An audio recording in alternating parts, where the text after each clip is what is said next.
నోటికి వచ్చు దాంతో సామాన్య ప్రజలకు అర్థమయ్యేట్టు లాంగ్వేజ్ ఉపయోగిస్తే ప్రజలకు మైండ్లో నాడు ఉంటుంది. నేను అటువంటి లాంగ్వేజ్ ఉపయోగిస్తాను గురించి కదా.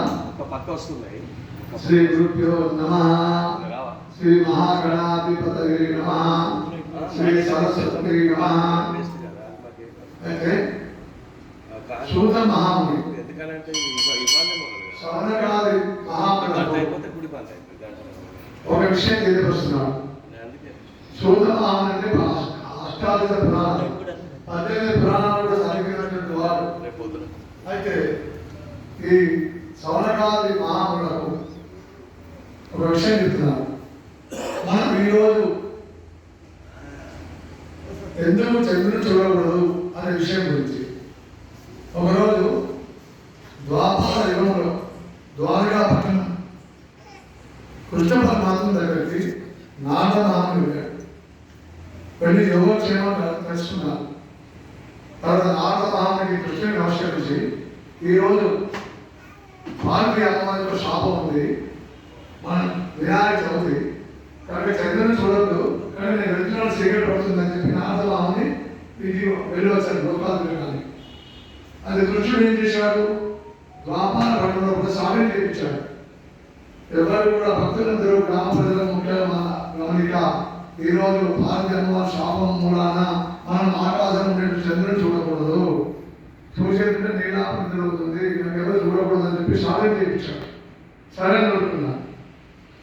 తర్వాత ఇది చందంగా ఒకరోజు కృష్ణుడికి పాలని చాలా ఇష్టం. ఎందుకంటే ప్రతి రాజులకు దేవతలకు అందరికీ గోపాలు ఆవు పాత్రలు ఆహారం.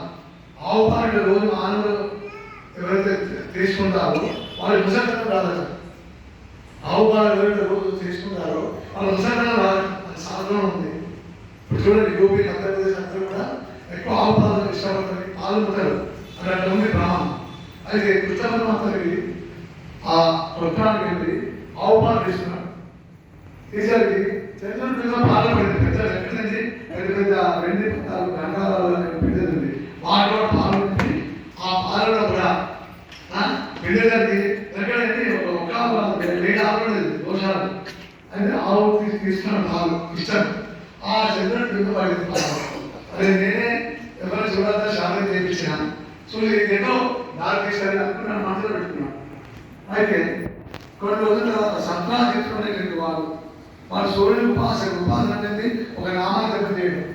రామ్ రామ్ రామ్ కృష్ణ కృష్ణ నారాయణ నారాయణ మాధవ మాధవ శంకర అంటే అది ఉపాసన అంటారు.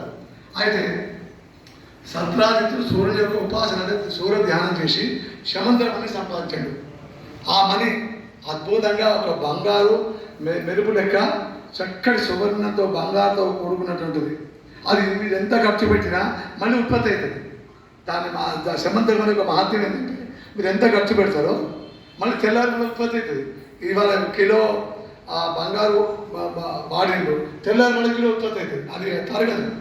అయితే ఆ సమంతకం అని ఆ సత్రాజిత్తుడు తమ్ముడు ఏం చేశాడు, ప్రసేనుడు మెడలో ఆదరణ వేస్తున్నాడు. పెద్దది వేసుకుని కృష్ణుడికి నమస్కారం చేద్దాం పెద్దవారు కదా అని ద్వారకా పట్టణానికి వెళ్తున్నాడు. పెట్టేసరికి ఆ కృష్ణుడు చూశాడు, ఇది నీ దగ్గర మంది చాలా బాగుంది, ఈ మనీ నాకు ఇచ్చేదంటే నేను ప్రజలకు ఉపయోగిస్తాను, 10 మందికి మేలు కలుగుతుంది అని అడిగిందంటే తెలుసుకోండి. ఎంత ఉందో ఈ యోగాలు ఉపయోగపడుతుంది. ఎంతో మంది ప్రజలు ఉన్నారు, బీద వాళ్ళు సహాయం చేద్దామంటే ఇతరులు ప్రజలు అమ్మ నేను సూర్యుడు ఉపాసన వచ్చింది, నేను నీకే ఇష్టాగా అన్నాడు. సరే ఇదే కూడా ఆయన ఊరుకున్నాడు అక్కడికి అడిగింది. అయితే ఇతర అని అక్కడ తీసుకున్నాడు, మళ్ళీ ఒక్కరు వెళ్తున్నాడు, అడుగు ప్రయాణం చేసి వెళ్తున్నాడు. ఎందుకంటే అడుగు ఎక్కువ ఉంది.